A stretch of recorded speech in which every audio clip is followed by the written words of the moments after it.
Chapitre 1. Cet été-là. Citation. Le premier amour est toujours le dernier. Tahar Ben-Jelloun. San Francisco, Californie, été 1995.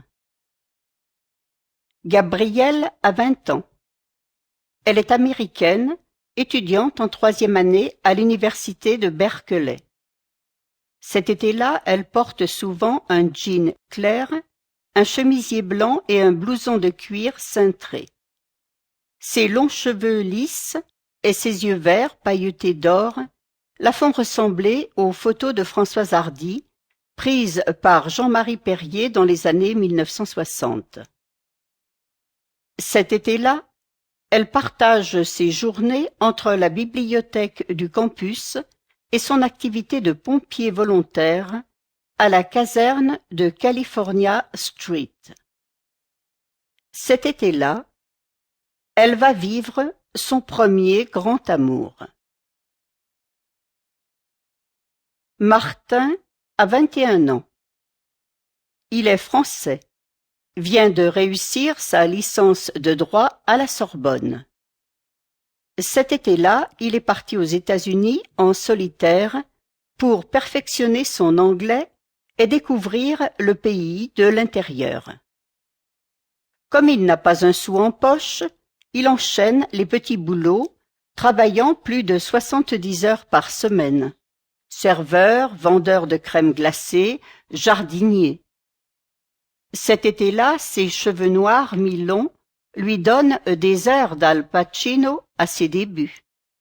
Cet été-là, il va vivre son dernier grand amour. Cafétéria de l'université de Berkeley. Hé, Gabrielle, une lettre pour toi. Assise à une table, la jeune femme lève les yeux de son livre. Comment? Une lettre pour toi, ma belle, répète Carlito, le gérant de l'établissement, en posant une enveloppe couleur crème à côté de sa tasse de thé. Gabrielle fronce les sourcils. Une lettre de qui? De Martin, le petit Français. Son travail est terminé, mais il est passé déposer ça ce matin. Gabrielle regarde l'enveloppe avec perplexité et la glisse dans sa poche avant de sortir du café. Dominé par son campanile, l'immense campus verdoyant baigne dans une atmosphère estivale. Gabrielle longe les allées et les contre-allées du parc jusqu'à trouver un banc libre à l'ombre des arbres centenaires. Là, tout à sa solitude, elle décachette la lettre avec un mélange d'appréhension et de curiosité. Le 26 août 1995. Chère Gabrielle, je voulais simplement te dire que je repars demain en France. Simplement te dire que rien n'aura plus compté pour moi pendant mon séjour californien que les quelques moments passés ensemble à la cafétéria du campus, à parler de livres, de cinéma, de musique, et à refaire le monde. Simplement te dire que plusieurs fois, j'aurais aimé être un personnage de fiction, parce que dans un roman ou dans un film, le héros aurait été moins maladroit pour faire comprendre à l'héroïne qu'elle lui plaisait vraiment, qu'il aimait parler avec elle, et qu'il éprouvait quelque chose de spécial lorsqu'il la regardait. Un mélange de douceur, de douleur et d'intensité, une complicité troublante, une intimité bouleversante, quelque chose de rare qu'il n'avait jamais ressenti avant, quelque chose dont il ne soupçonnait même pas l'existence. Simplement te dire qu'un après-midi, alors que la pluie nous avait surpris dans le parc et que nous avions trouvé refuge sous le porche de la bibliothèque, j'ai senti, comme toi je crois, ce moment de trouble et d'attraction qui un instant nous a déstabilisés. Ce jour-là, je sais que nous avons failli nous embrasser. Je n'ai pas franchi le pas parce que tu m'avais parlé de ce petit ami, en vacances en Europe, à qui tu ne pouvais pas être infidèle, et parce que je ne voulais pas être, à tes yeux, un type, comme les autres, qui te drague sans vergogne et souvent sans respect. Je sais pourtant que si on s'était embrassé, je serais reparti le cœur content, me foutant de la pluie ou du beau temps, puisque je comptais un peu pour toi. Je sais que ce baiser m'aurait accompagné partout et pendant longtemps, comme un souvenir radieux auquel me raccrocher dans les moments de solitude. Mais après tout, certains disent que les plus belles histoires d'amour sont celles qu'on n'a pas eu le temps de vivre. Peut-être alors que les baisers qu'on ne reçoit pas sont aussi les plus intenses. Simplement te dire que lorsque je te regarde, je pense aux 24 images secondes d'un film. Chez toi, les 23 premières images sont lumineuses et radieuses. Mais de la 24e émane une vraie tristesse qui contraste avec la lumière que tu portes en toi. Comme une image subliminale, une fêlure sous l'éclat, une faille qui te définit avec plus de vérité que l'étalage de tes qualités ou de tes succès. Plusieurs fois je me suis demandé ce qui te rendait si triste. Plusieurs fois j'ai espéré que tu m'en parles. Mais tu ne l'as jamais fait. Simplement te dire de prendre bien soin de toi, de ne pas être contaminé par la mélancolie.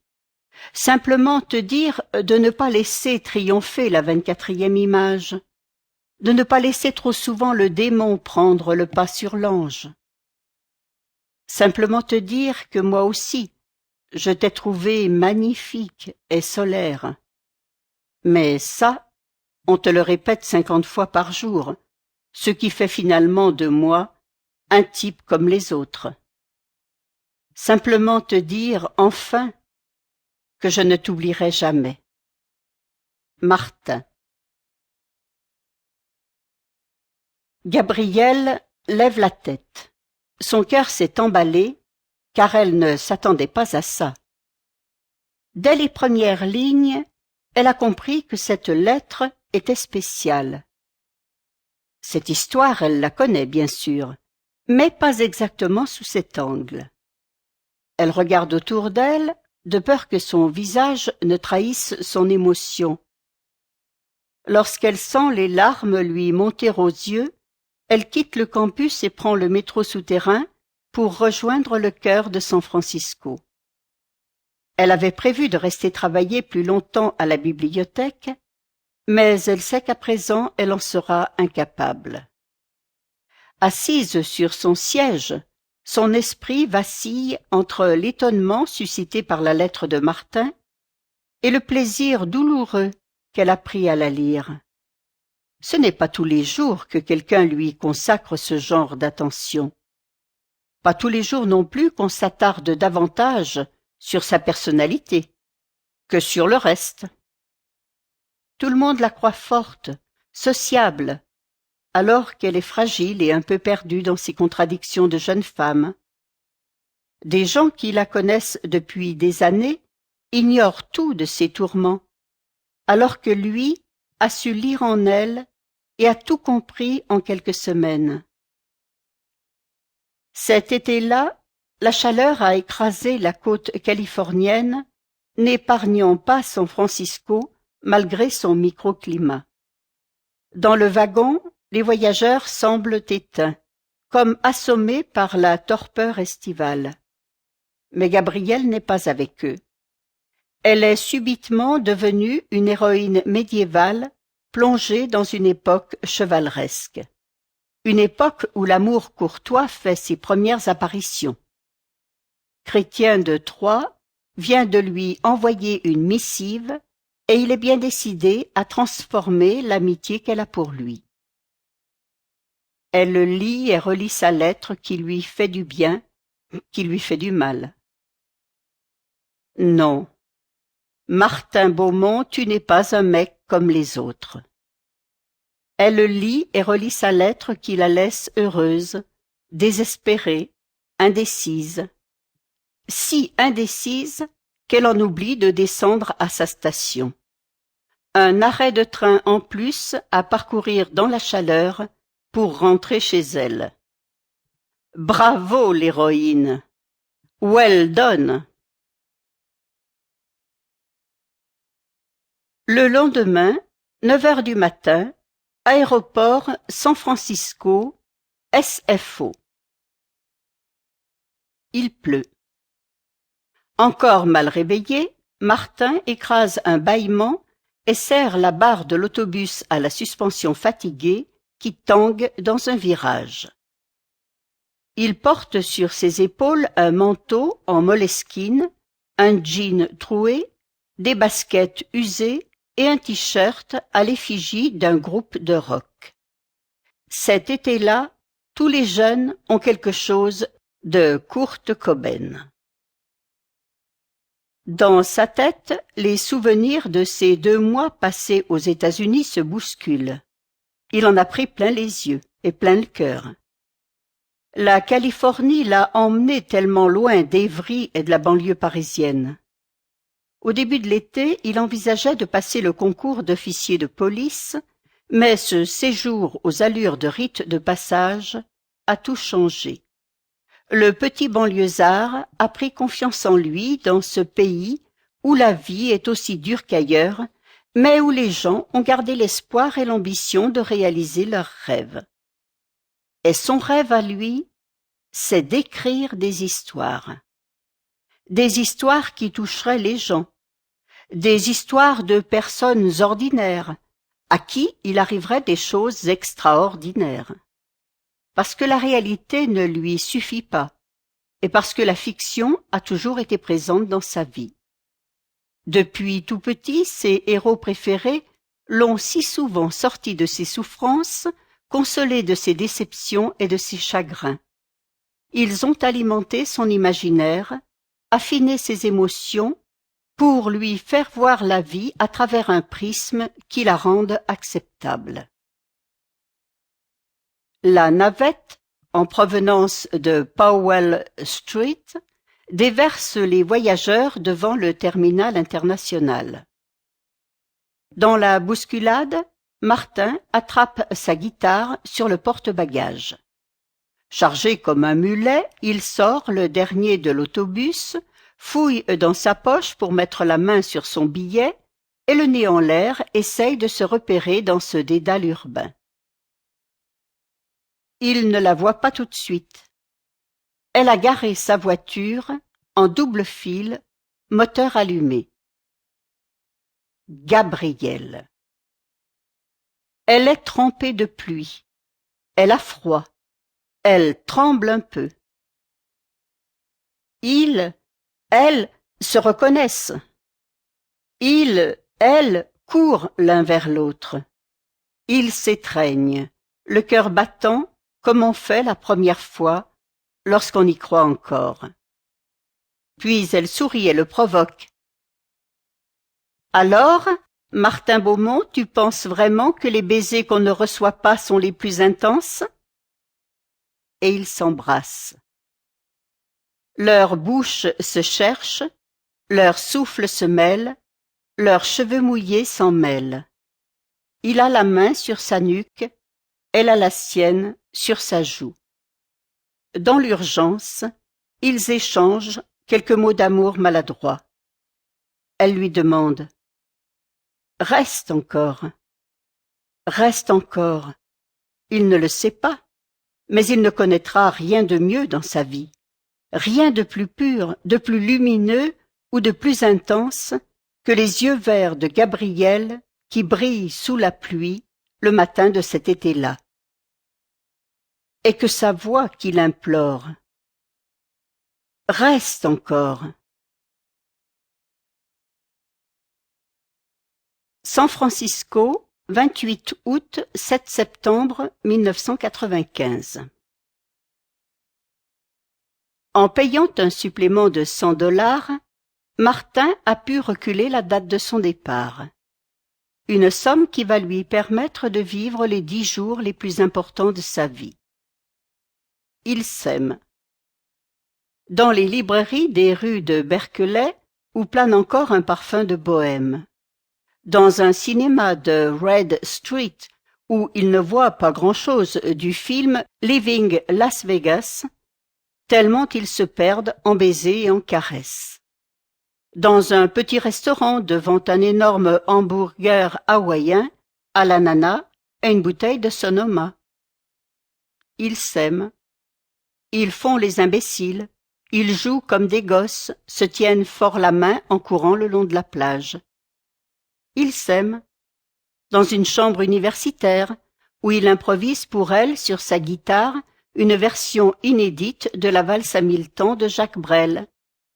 Elle danse pour lui, d'abord langoureusement, puis de plus en plus vite, tournant sur elle-même, déployant ses bras, la paume de la main dirigée vers le ciel, à la manière d'un derviche tourneur. Il lâche son instrument et la rejoint dans sa transe. Ils forment une toupie qui finit par s'abîmer sur le sol où... Ils s'aiment.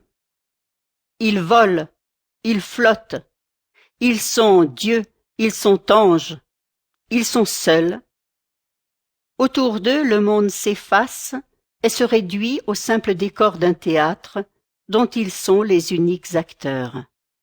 Ils s'aiment, d'un amour dans le sang, d'une ivresse permanente, dont l'instant est l'éternité, et en même temps la peur est partout, la peur du manque, la peur de se retrouver sans oxygène.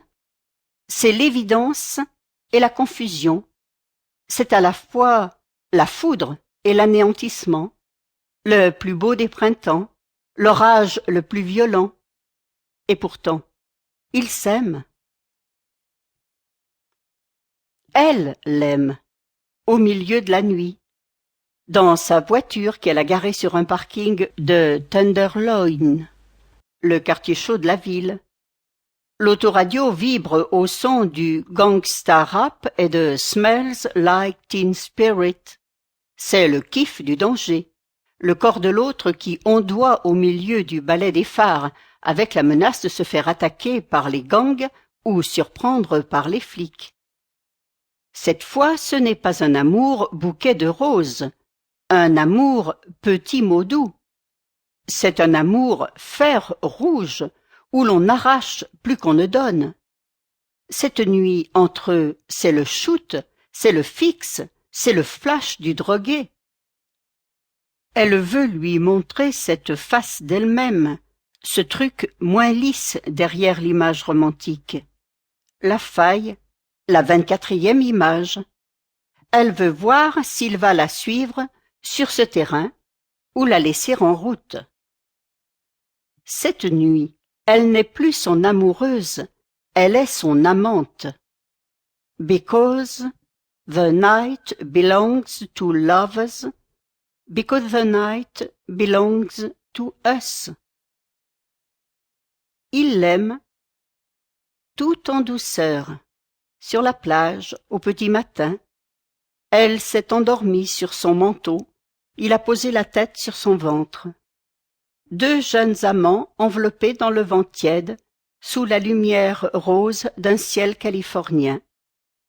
Leurs corps au repos, leurs cœurs cousus, cloués l'un à l'autre, pendant que le petit poste de radio posé sur le sable diffuse une vieille ballade.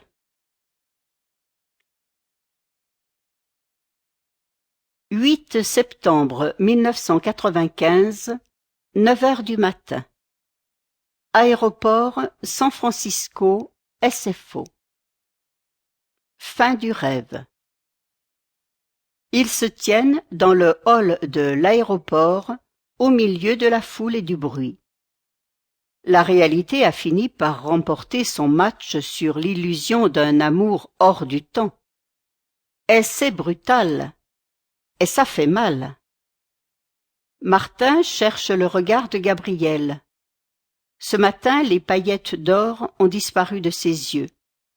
Ils ne savent plus quoi se dire.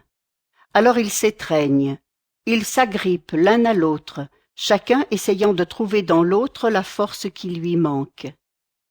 À ce jeu, Gabrielle est plus forte que lui. Ces jours de bonheur, elle savait qu'elle les volait à la vie, alors que lui croyait qu'ils dureraient toujours.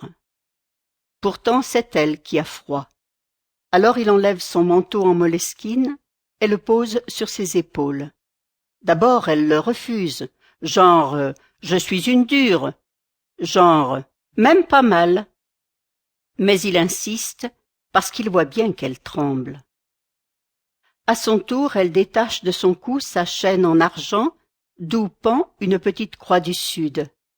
Elle lui glisse le bijou dans la main. Dernier appel. Ils sont obligés de se quitter. Pour la énième fois, il lui demande « Ce petit ami en voyage en Europe, est-ce que tu l'aimes ?»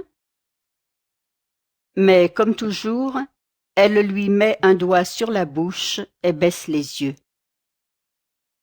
Alors, leurs deux corps se défont et il part vers la zone d'embarquement sans cesser de la regarder. 9 septembre, Paris, aéroport Charles de Gaulle. Après 2 escales et de multiples retards, le vol Aer Lingus se pose à Roissy en fin d'après-midi. À San Francisco, c'était encore l'été. À Paris, c'est déjà l'automne. Le ciel est noir, le ciel est sale. Un peu déboussolé, les yeux rougis par le manque de sommeil, Martin attend ses bagages. Sur un écran de télé, une blonde siliconée hurle « Dieu m'a donné la foi ». Ce matin, il a quitté l'Amérique de Clinton. Ce soir, il est dans la France de Chirac. Et il déteste son pays parce que son pays n'est pas celui de Gabrielle. Il récupère sa valise et sa guitare, puis entame son périple pour rentrer chez lui. RER B jusqu'à Châtelet-Les Halles, RER D direction Corbeil-Essonnes jusqu'à Évry, puis le bus pour la cité des Pyramides. Il voudrait se couper du monde grâce à la musique, mais les piles de son Walkman ont rendu l'âme depuis longtemps. Il est désemparé, désorienté, comme si on avait injecté du venin dans son cœur. Puis il prend conscience que des larmes coulent sur ses joues et que des petits cons de sa cité le regardent en se foutant de lui. Il tente de retrouver une contenance. On ne montre pas de signe de faiblesse à Évry, dans un bus en direction des Pyramides. Alors il tourne la tête, mais réalise pour la première fois qu'il ne dormira pas avec elle cette nuit. Et les larmes se remettent à couler.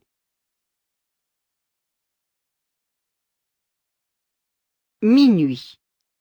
Martin quitte la petite chambre qu'il occupe dans l'appartement HLM de ses grands-parents. Ascenseur en panne. 9 étages à pied. Boîte aux lettres arrachée, dispute dans la cage d'escalier.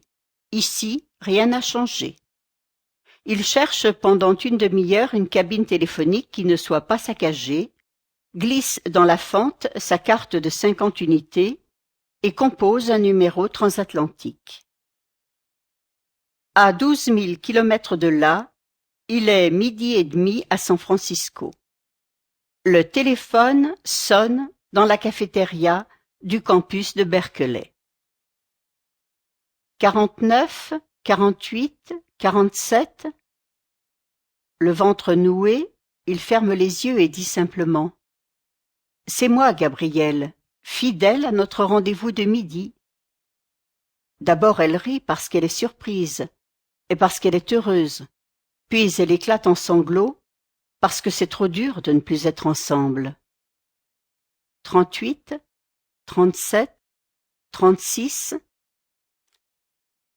Il lui dit qu'elle lui manque tellement, qu'il l'adore, qu'il ne sait pas comment vivre sans. Elle lui dit combien elle voudrait être là, en vrai, à côté de lui, pour dormir avec lui, l'embrasser, le caresser, le mordre, le tuer d'amour. 25, 24, 23. Il écoute sa voix et tout remonte à la surface. Le grain de sa peau, l'odeur du sable, le vent dans ses cheveux, c'est « je t'embrasse ». C'est « je t'embrasse ». Sa main qui s'accroche à son cou, ses yeux qui cherchent les siens, la violence et la douceur de leurs étreintes. 20, 19, 18. Il regarde avec terreur l'écran à cristaux liquides de la cabine et c'est un supplice de voir les unités de la carte téléphonique s'égrener si vite. 11, 10, 9. Puis ils ne disent plus rien, car leur voix s'étrangle. Ils écoutent seulement les cognements de leurs cœurs qui battent de concert et la douceur de leur souffle qui arrive à se mêler malgré ce putain de téléphone. 3, 2, 1, 0. En ce temps-là, on ne parlait pas encore d'Internet, d'email, de Skype ou de messagerie instantanée. En ce temps-là, les lettres d'amour parties de France mettaient 10 jours pour arriver en Californie. En ce temps-là, lorsque vous écriviez « je t'aime », il fallait attendre 3 semaines pour avoir la réponse. Et attendre un « je t'aime » pendant 3 semaines, c'est pas vraiment humain lorsqu'on a 20 ans. Alors, peu à peu, les lettres de Gabrielle s'espacent jusqu'à se faire inexistantes. Puis elle ne répond presque plus au téléphone, ni dans la cafétéria, ni dans sa chambre universitaire, laissant sa colocataire prendre le plus souvent ses messages. Une nuit, excédé, Martin arrache le combiné et s'en sert pour fracasser les parois de verre de la cabine publique. La rage lui fait faire ce qu'il a toujours condamné chez les autres. Il est devenu comme ceux qu'il déteste, ceux qui détériorent les biens publics, ceux qui ont besoin de s'enfiler un pack de bière avant d'aller dormir, ceux qui fument des joints toute la journée en se foutant de tout, de la vie, du bonheur, du malheur, d'hier et de demain. En plein désarroi, il regrette d'avoir croisé l'amour parce qu'à présent, il ne sait plus comment continuer à vivre. Chaque jour, il se convainc que demain tout ira mieux, que le temps guérit tout. Mais le lendemain, il s'enfonce encore davantage. Un jour pourtant, Martin se dit qu'il ne pourra reconquérir Gabrielle qu'en y mettant tout son cœur. Il trouve alors dans l'action la force de refaire surface. Il retourne en fac, se fait embaucher au carrefour d'Evry 2 comme manutentionnaire. La nuit, il travaille comme gardien dans un parking et commence à économiser chaque sou. C'est là qu'il aurait dû avoir un frère plus âgé, un père, une mère, un meilleur ami, quelqu'un pour lui conseiller justement de ne jamais donner tout son cœur. Parce que lorsqu'on le fait, on prend le risque de ne plus jamais pouvoir aimer par la suite. Mais Martin n'a personne à écouter, justement, à part son grand cœur de grand con. Le 10 décembre 1995. Gabrielle, mon amour, laisse-moi encore t'appeler comme ça, même si ça doit être la dernière fois. Je ne me fais plus beaucoup d'illusions, je sens que tu m'échappes. Pour moi, l'absence n'a fait que fortifier mes sentiments, et j'espère que de ton côté je te manque toujours un peu. Je suis là, Gabrielle, avec toi, plus proche que je ne l'ai jamais été.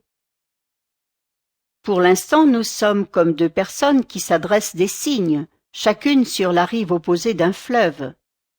Parfois, elles se rejoignent brièvement au milieu du pont, passent un moment ensemble, à l'abri des mauvais vents, puis chacune regagne sa rive en attendant de se retrouver plus tard, pour plus longtemps. Car lorsque je ferme les yeux, et que je nous imagine dans 10 ans, j'ai en tête des images de bonheur qui ne me semblent pas irréalistes, du soleil, des rires d'enfants, des regards complices d'un couple qui continue à être amoureux. Et je ne veux pas laisser passer cette chance. Je suis là, Gabriel, de l'autre côté du fleuve. Je t'attends. Le pont qui nous sépare peut sembler en mauvais état, mais c'est un pont solide, construit avec des rondins d'arbres qui ont bravé bien des tempêtes. Je comprends que tu aies peur de le traverser. Et je sais que tu ne le traverseras peut-être jamais. Mais laisse-moi un espoir. Je ne te demande pas de promesse, pas de réponse, pas d'engagement. Je veux juste un signe de toi. Et ce signe, tu as un moyen très simple de me l'adresser. Tu trouveras avec ma lettre un cadeau de Noël particulier. Un billet d'avion pour New York en date du 24 décembre. Je serai à Manhattan ce jour-là et je t'attendrai toute la journée au Café de Lalo, au pied de l'Empire State Building. Viens me rejoindre si tu crois que nous avons un avenir ensemble. Je t'embrasse. Martin. 24 décembre 1995. New York, 9 heures du matin.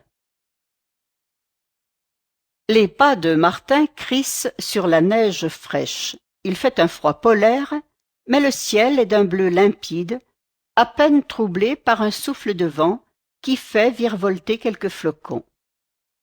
Les New-Yorkais déneigent leurs trottoirs dans une bonne humeur, alimentée par les décorations et les Christmas carols qui s'échappent de la moindre boutique.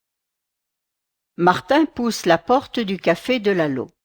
Il enlève ses gants, son bonnet, son écharpe et se frotte les mains pour se réchauffer. Il n'a plus dormi depuis 2 jours et se sent fébrile et excité, comme s'il était sous perfusion de caféine. L'endroit est chaleureux et respire l'esprit de Noël, ployant sous les guirlandes, les anges en sucre et les bonhommes en pain d'épices qui pendent du plafond. Dans l'air flottent des odeurs mêlées de cannelle, de cardamome et de pancakes à la banane. En fond sonore à la radio, les standards de Noël alternent avec de la pop contemporaine. Cet hiver-là, la folie Oasis bat son plein et Wonderwall passe toutes les heures sur les radios. Martin commande un chocolat chaud recouvert de mini marshmallows avant de s'installer à une table près de la fenêtre. Gabriel viendra, il en est certain. À 10 heures, il vérifie pour la 1000e fois les horaires du billet qu'il lui a envoyé. Départ 23 décembre, 22h55, San Francisco, SFO. Arrivée 24 décembre, 7h15, New York, JFK. Il ne s'inquiète pas. Avec la neige, les vols auront des heures de retard. De l'autre côté de la vitre, une marée humaine se déverse sur le trottoir comme une armée pacifique qui aurait troqué ses flingues contre des gobelets surmontés d'un couvercle en plastique. À 11 heures, Martin parcourt le USA Today qu'un client a abandonné sur une table. Dans le journal, on débat encore sans fin de l'acquittement de O.J. Simpson, de la flambée de la bourse et d'Urgence, la nouvelle série télé qui passionne les États-Unis. Cet hiver-là, Bill Clinton n'a pas encore rencontré Monica et affronte vaillamment le Congrès pour défendre ses mesures sociales. Gabriel viendra. À midi, Martin pose le casque de son Walkman sur ses oreilles. Les yeux dans le vague, il marche avec Bruce Springsteen dans les rues de Philadelphie. Elle viendra. À 13 heures, il achète un hot-dog à un vendeur ambulant, tout en ne quittant pas des yeux l'entrée du café pour le cas où. Elle va venir. À 14 heures, il commence l'Attrape-cœur, le roman qu'il a acheté à l'aéroport. 1 heure plus tard, il en a lu 4 pages. Elle viendra sûrement. À 16 heures, il sort sa Game Boy, perd 5 parties de Tetris en moins de 10 minutes. Elle viendra peut-être. À 17 heures, les employés du café commencent à le regarder d'un drôle d'air. Une chance sur 2 pour qu'elle vienne. À 18 heures, l'établissement ferme ses portes. Il est le dernier client à quitter le café. Même une fois dehors, il y croit encore. Et pourtant. San Francisco, 15 heures. Le cœur serré, Gabriel marche sur le sable face à l'océan. Le temps est à l'image de son humeur. Le Golden Gate est noyé dans la brume, des nuages lourds cernent l'île d'Alcatraz et le vent se déchaîne. Pour avoir moins froid, elle s'est enveloppée dans le manteau de Martin. Elle s'assoit sur la plage en tailleur et sort de son sac le paquet de lettres qu'il lui a écrites. Elle en relit certains passages.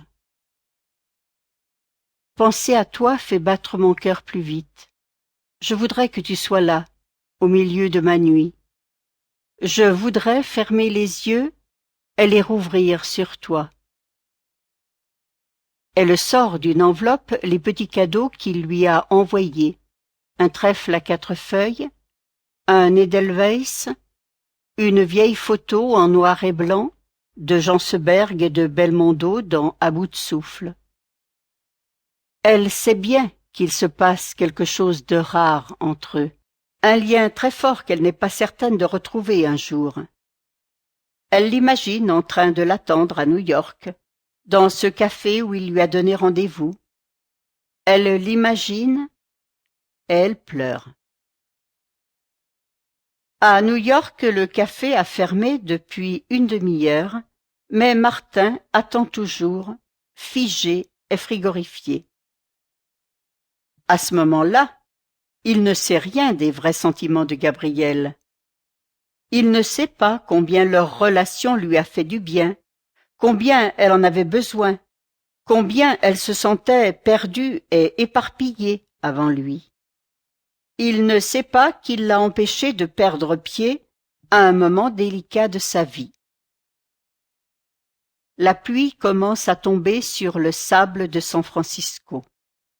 Au loin, on entend le ululement lugubre de l'orgue marine qui vibre au son des vagues s'engouffrant dans ses conduits en pierre. Gabriel se lève pour attraper le câble-car qui remonte le long de la pente abrupte de Fillmore Street. Elle effectue comme un automate ce trajet qui l'amène 2 blocs derrière Grace Cathedral au Lenox Medical Center. Blottie dans le manteau de Martin, elle passe l'une après l'autre les portes coulissantes. Malgré les décorations de fête, le hall de l'hôpital est terne et triste. Près d'un distributeur de boissons, le docteur Elliot Cooper reconnaît son visage et devine qu'elle a pleuré. « Bonjour, Gabriel », dit-il en essayant de lui offrir un sourire rassurant. « Bonjour, docteur. » Martin l'a attendu jusqu'à 23 heures, seul, dans le froid mordant de la nuit. À présent, il a le cœur vide et il a honte. Honte d'être monté en première ligne, sans se protéger, avec son cœur en bandoulière, son enthousiasme juvénile et sa candeur. Il avait tout misé et il a tout perdu. Alors il erre dans les rues. 42e, les bars, les rades, l'alcool, les rencontres que l'on sait mauvaises. Cet hiver-là, New York est encore New York. Plus celui de Warhol ou du Velvet Underground, mais pas non plus la ville aseptisée que l'on connaîtra plus tard. C'est un New York toujours dangereux et marginal, pour qui accepte d'ouvrir la porte à ses démons. Cette nuit-là apparaissent pour la première fois dans les yeux de Martin de la noirceur et de la dureté. Il ne sera jamais écrivain, il sera flic, il sera chasseur. Cette nuit-là, il n'a pas seulement perdu l'amour, il a aussi perdu l'espoir. Voilà. Cette histoire ne raconte que les choses de la vie. L'histoire d'un homme et d'une femme qui courent l'un vers l'autre. Tout a commencé par un premier baiser un matin d'été sous le ciel de San Francisco. Tout a failli se terminer une nuit de Noël dans un bar new-yorkais et une clinique californienne. Puis, les années passèrent.